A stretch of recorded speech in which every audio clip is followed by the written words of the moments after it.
atau untuk jangka masa yang lebih lama dari itu. Oleh demikian, saya mengesa kepada tuan-tuan dan puan sekalian supaya digunakanlah peluang hari ini sebaik mungkin. Tetapi Musyawarah Agung bukan tempatnya untuk kita menunjukkan kehebatan masing-masing. Ianya bukan tempatnya untuk kita menyerang atau memburukkan sahabat-sahabat. Oleh demikian, kita seharusnya membetulkan niat kita terlebih dahulu. Musyawarah Agung adalah untuk kebaikan jemaah dan bukan untuk kepentingan individu. Maka carilah akan keredaan Allah SWT.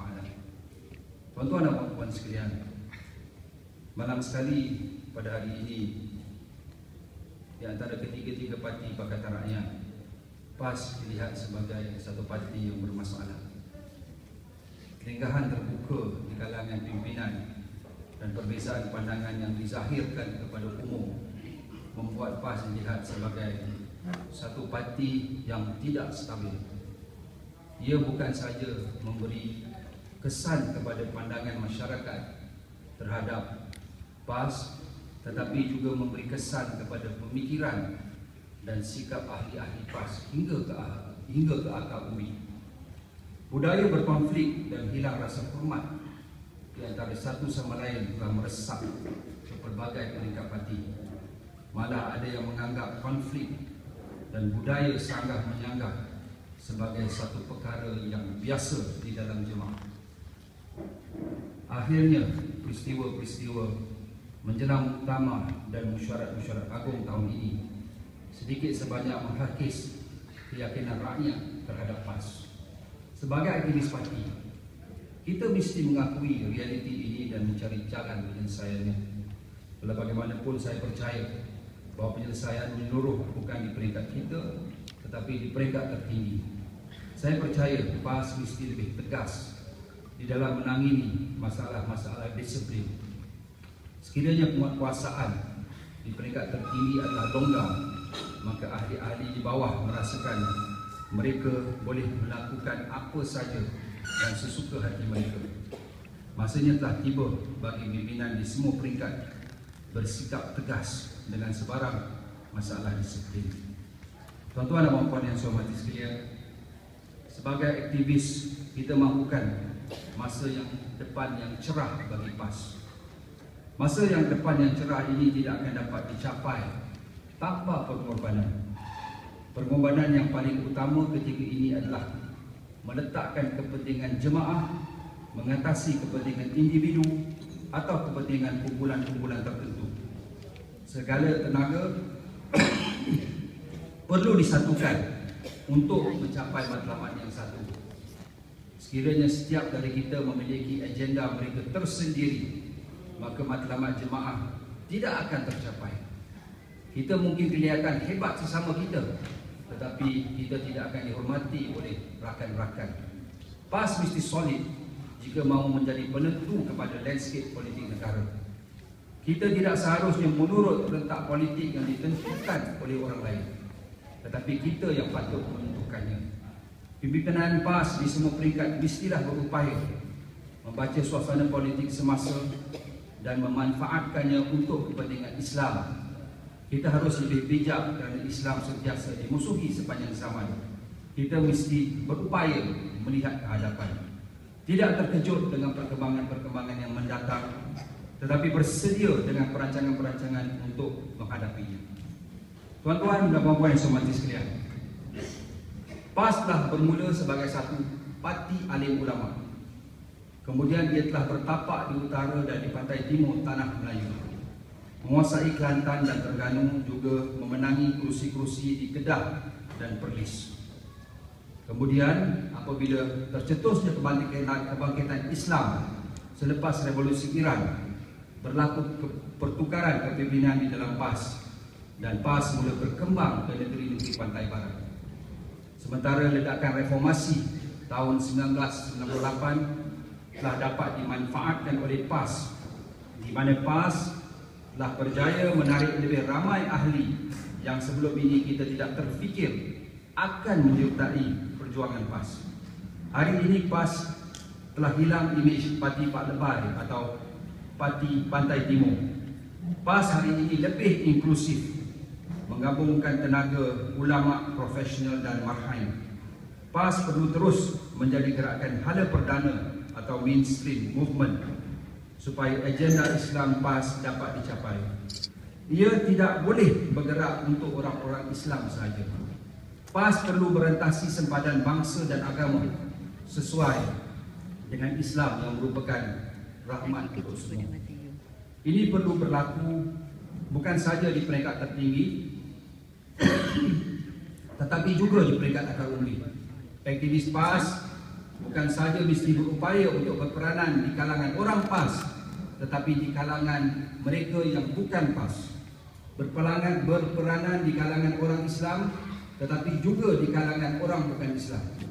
PAS mesti relevan kepada orang Islam dan kepada orang bukan Islam. PAS mesti relevan di masa pilihan raya dan di masa bukan pilihan raya. PAS juga mesti relevan di negeri-negeri di mana PAS adalah kerajaan dan di negeri-negeri di mana PAS adalah pembangkang. Rakyat mesti dapat merasa selesa dengan PAS. Rakyat mesti dapat merasakan mereka adalah sebahagian daripada PAS. PAS tidak seharusnya dilihat sebagai sesuatu yang asing oleh rakyat. Kepelbagaian di dalam PAS mesti dikekalkan untuk mencapai matlamat-matlamat tersebut. Selain dari sebuah gerakan Islam, PAS juga mesti kekal sebagai gerakan rakyat, bukan satu gerakan eksklusif untuk sesuatu kelompok sahaja. Tuan-tuan dan puan yang saya hormati sekalian, sebuah gerakan Islam, sebagai sebuah gerakan Islam, ahli-ahli perlu melalui proses tarbiyah. Tarbiyah ini amat penting di dalam membentuk ahli-ahli dan memastikan mereka berupaya melaksanakan tugas-tugas mereka sama ada sebagai seorang pemimpin atau sebagai seorang aktivis akar umbi. Oleh yang demikian, tarbiyah mestilah responsif kepada suasana semasa. Ia mestilah dinamik dan tidak statik, berupaya mendidik ahli berhadapan dengan cabaran-cabaran semasa, berupaya mendidik ahli untuk menyelesaikan masalah-masalah semasa. Oleh yang demikian, penekanan tarbiyah tahun-tahun 70-an dan 80-an mestilah berbeza dari penekanan tarbiyah hari ini. Penekanan tarbiyah di Selangor mestilah berbeza dari penekanan tarbiyah di Kelantan dan di Terengganu. Kerjaan tarbiyah juga bukan berdasarkan berapa banyak usrah atau tamrin yang dilalui, tetapi apakah hasil daripada program-program tersebut. Yang menjadi pengukur adalah akhlak ahli, komitmen ahli, keberkesanan ahli, dan banyak lagi perkara yang kadang-kadang kita terlepas pandang. Ia bukan hanya berapa buku yang dibaca atau berapa banyak ayat Quran yang dihafal, tetapi sama ada yang diperoleh itu meresap ke dalam diri ahli dan dizahirkan melalui tindakan-tindakan mereka. Sehubungan itu, jangan hanya fokus juga kepada tarbiyah formal, tetapi tarbiyah yang tidak formal seperti pergaulan harian dan suasana sekeliling juga mempengaruhi ahli-ahli. Kesimpulannya, jangan kita sempitkan tarbiyah. Tuan-tuan dan puan-puan saya hormati sekalian, terdapat banyak pandangan terhadap tahaluf siasi. Ada yang kata harus dan ada yang kata haram. Begitu juga pandangan menyertai kerajaan yang tidak melaksanakan Islam. Ada yang harus dan ada yang haram. PAS mengambil pandangan yang membolehkan, tetapi tahaluf siasi dan penyertaan kita di dalam kerajaan mestilah dapat memberi keuntungan kepada Islam. Keuntungan bukan bermakna keuntungan individu, tetapi keuntungan yang lebih menyeluruh. Rakan pakatan kita seperti DAP memberi tumpuan kepada perkara-perkara yang melibatkan ideologi. Contohnya, konsep Malaysia, kesamarataan antara kaum, sistem ekonomi yang bebas dari sebarang kuota, sekularisme dan pilihan raya kerajaan tempatan dituntut oleh mereka di dalam kerajaan.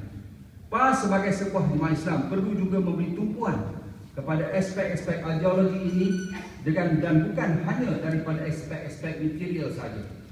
Pelaksanaan syariah walaupun berperingkat, kawalan terhadap penjualan arak, pendidikan Islam dan sistem ekonomi Islam perlu menjadi fokus kita. Kita mesti membawa kepimpinan ulama ke dalam kerajaan dan bukan bertelakah tentang projek, tender dan peruntukan. Tetapi alhamdulillah, kebajikan cawangan-cawangan tidak juga diabaikan di kawasan kita. Tahun lepas, cawangan-cawangan telah diberi peluang untuk menganjurkan program Expo dan pusat khidmat dengan had RM2,000 setiap cawangan. Tawaran ini terbuka kepada cawangan-cawangan sama ada di Cempaka atau di Teratai. Tetapi malang sekali tidak sampai 1/3 cawangan-cawangan telah menerima akan tawaran ini. Kita akan cuba membukanya sekali lagi. Kita melihatlah supaya cawangan-cawangan dapat bertindak proaktif. Ingin saya tegaskan di sini bahawa sebagai kerajaan kita perlu profesional. Bajet tahunan pusat khidmat dirangka pada awal setiap tahun. Program-program diagih untuk dilaksanakan. Kita tidak boleh membelanjakan duit kerajaan sebagaimana duit kita sendiri. Jangan kita menjadi seperti UMNO yang menganggap harta kerajaan adalah harta parti. Harta kerajaan bukan harta PAS, tetapi harta kerajaan adalah harta rakyat.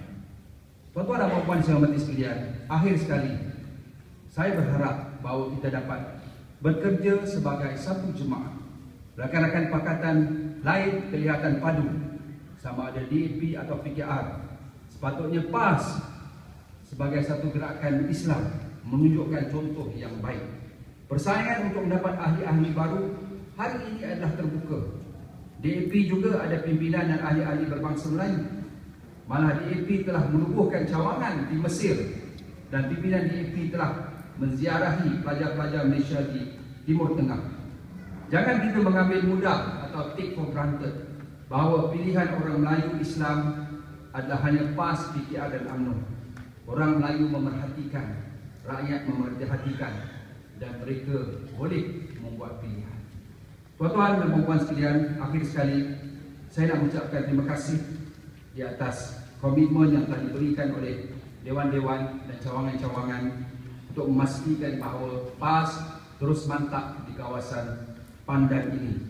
Saya juga berharaplah bahawa kita dapat move forward dan kita dapat melihat ke hadapan untuk kita meneruskan agenda Islam kita di Pandan, bukan sahaja di Pandan dan juga di negeri Selangor. Saya juga mengucapkan terima kasih kepada perasmi kita, Saudara Mazlan Aliman, dan insyaAllah kita berharap dan kita yakin perkongsian bersama kita pagi ini adalah amat penting dan amat bermanfaat kepada kita semua. Sekali lagi, marilah kita mendoakan supaya segala tindakan kita atau kehadiran kita hari ini akan dikira sebagai satu amal ibadah bagi Allah SWT. Sekian, Assalamualaikum warahmatullahi wabarakatuh. Salam sejahtera.